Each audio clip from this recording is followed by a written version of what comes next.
Bali Sandy Resort, Kuta. So 200 meters siya from Kuta Beach. So ito yung kanilang reception.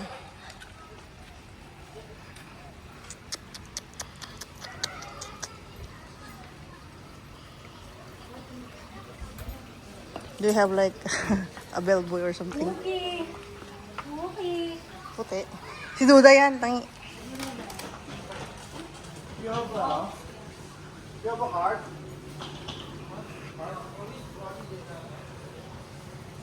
So dito yung breakfast. Ayun yung mga rooms nila. So ito yung first room namin. Good for 2 packs.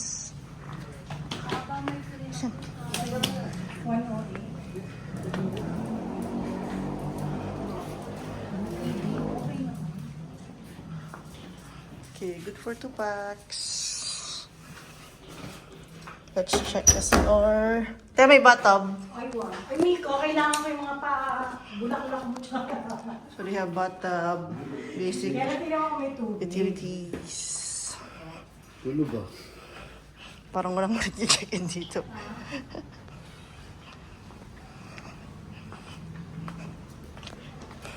May bathtub sila. May masahe na rin pala dito eh. Kaya lang, $3 per 15 minutes. Sana sa baba lang tayo. 15 minutes. Okay, our family room. Ay, ang laki lang sa atin.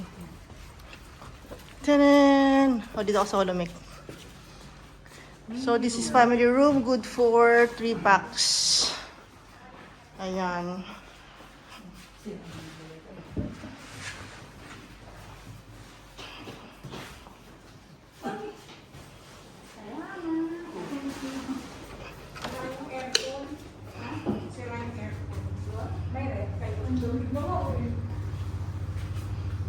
Laki ng CR din namin. Meron. Hindi ba yan?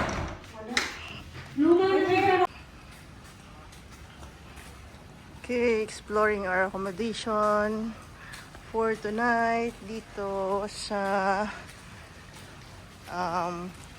Bali Sandy Resort.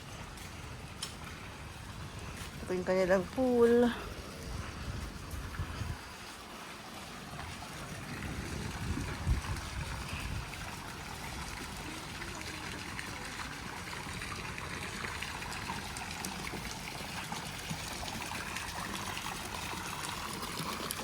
Mga na to bukas ng maga na yun.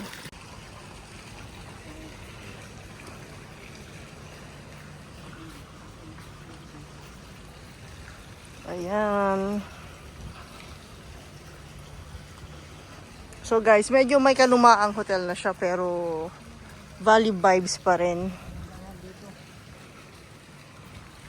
Ayan. Ba ano lang, continental lang yung libreng breakfast. Bili na nga tayo. 30. Wala na nga ito.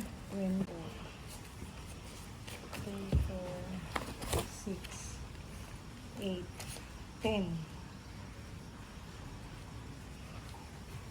Op. Dalawa? Wala na. 5 lang to. Sausage mix. Kasi ano eh, kakain din tayo sa 180. Ano yung mamaya pa yun, lunch pa yun. Marami tayong kainin dun eh. Bakit bayad doon? Bayad na yun, 500 per head. Ay, yung mga Bubol sinasabi tayo, mo. marami. Doon oh. Grabe. Ayoko talaga. Sabi ni Kuya Ambit mo, dapat ganda na dito na lang daw tayo. And guys, sobrang comfortable naman sa hotel na to at talagang sulit yung ibinayad namin dahil bukod sa maganda yung location ng lugar, ay free pa yung kanilang breakfast.